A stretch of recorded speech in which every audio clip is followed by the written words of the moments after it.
Hello there. Today I have a very important message for you, and it's all about how you work out whether you can afford a piece of equipment for your salon. And it's called My Sensible Worst Case Scenario, and it's the exact opposite of the financial earnings charts that you get shown by suppliers when you're thinking of buying their equipment. So they will show you a chart which looks a bit like this. And you can see on this chart that if you look on column 1, 5 treatments per day, you might generate £500 per day. That's 5 treatments, £100 each. So to generate £120,000 a year, that's at the very end column, you would have to carry out 5 treatments per day, 5 times per week, so 5 days a week, 52 weeks of the year. But just how likely are you to do that when you've bought a new piece of equipment? 5 treatments a day, 5 times a week. You're not likely to do it at all.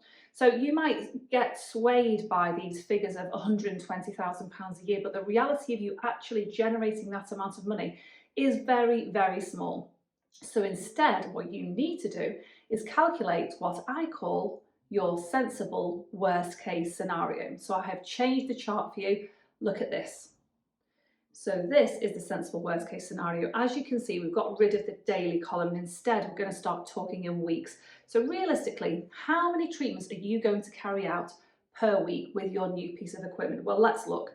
If you carry out 1 treatment per week, you're going to generate £100, which is £4,800 per year. If you generate and carry out 5 treatments per week, so that's just 1 treatment per day, a lot more realistic, you will generate £24,000 a year, or that equates to £2,000 a month. So that's much more realistic, isn't it?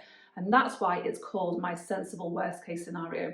If you work out this figure for yourself when you're thinking of buying a piece of equipment, you will be on the right tracks to work out whether it's a viable purchase for you and you're not going to buy equipment and then panic about repaying it. So work this figure out and take it from there when you're buying your next piece of equipment. And if you want some help, get in touch with me and I will try my best to help you. See you soon.